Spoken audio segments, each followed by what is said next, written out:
Hi friends, welcome to Junita blog. So இன்றைக்கி ஒரு சூப்பரான பிளாக் பார்க்க போகிறோம். இன்றைக்கி ஃப்ரைடே, பல்லாவர சந்தை. ஸோ சூப்பராக இருக்கும் இந்த சந்தை. ஒரு நாள் உங்களுக்கு டைம் கிடச்சுன்னா கண்டிப்பாக பல்லாவர சந்தைக்கு வாங்க. இங்கே இல்லாத பொருளே கிடையாது. ஸோ ஃபஸ்ட்டு ஃப்ளவர்ஸ் பார்ப்போம். ஸோ இது வந்து கார்டனிங் உங்களுக்கு இன்ட்ரெஸ்ட் இருந்துச்சுன்னா கட்டாயம் நீங்கள் வர வேண்டிய இடம் பல்லாவரம் சந்தை தான். ஸோ இதில் பார்த்தீங்கன்னா ரோஸு எல்லாமே பார்த்தீங்கன்னா ரூ. 50 ரூ. 100 ரொம்ப பட்ஜெட் ஃப்ரெண்ட்லியாக இருக்கும். ஸோ நர்சரியிலேருந்து வந்திருப்பாங்க. ஸோ இதில் நீங்கள் சீட்ஸ் வாங்கணுனாலும், பாட் வாங்கணுனாலும், தென் ஃப்ளவர்ஸு, அப்புறம் ஃப்ரூட்ஸு, எல்லா செடிக்கான சீட்ஸும் இங்கே இருக்கும்.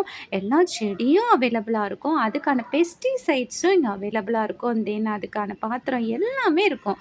ஸோ நீங்கள் கண்டிப்பாக இந்த பிளேஸை ஒரு நாள் வந்து விசிட் பண்ணுங்கள். இந்த ஃப்ளவர்லாம் பாருங்களேன் எவ்வளோ அழகாக இருக்குது. ரொம்ப ரொம்ப பியூட்டிஃபுல்லாக இருக்குது. ஸோ இப்போ ரெய்னி சீசன் ஸ்டார்ட் ஆக போது நீங்கள் கட்டாயத்தை எடுத்துகிட்டு வந்து நீங்கள் வச்சிங்கன்னா கண்டிப்பாக உங்கள் வீட்டில் அழகாக இந்த செடி வந்து வளரும். ஸோ கண்டிப்பாக நீங்கள் வந்து பல்லாவர சந்தை எவ்ரி ஃப்ரைடே மார்னிங் உங்கள் 5 o'clock டு நைட் வந்து ஆல்மோஸ்ட் 12 o'clock அளவு இந்த சந்தை இருக்கும். ஸோ நீங்கள் பகலில் வந்தீங்கன்னா பார்த்து வாங்கலாம். ஏன்னா நைட்டு வந்து நமக்கு லைட்ஸ் ரொம்ப இருக்காது. ஏன்னா தெரு லைட்டு தான் இருக்கும். ஸோ அதனால் நமக்கு அவ்வளோவா தெரியாது. ஸோ நீங்கள் பகலில் வந்தீங்கன்னா ஃப்ளவர்ஸ் நீங்கள் கண்டிப்பாக வைக்கணும் அப்படின்னு நீங்கள் தீர்மானம் எடுத்தீங்கன்னா கண்டிப்பாக இதை வந்து விசிட் பண்ணுங்கள். தேங்க்யூ, பாய்.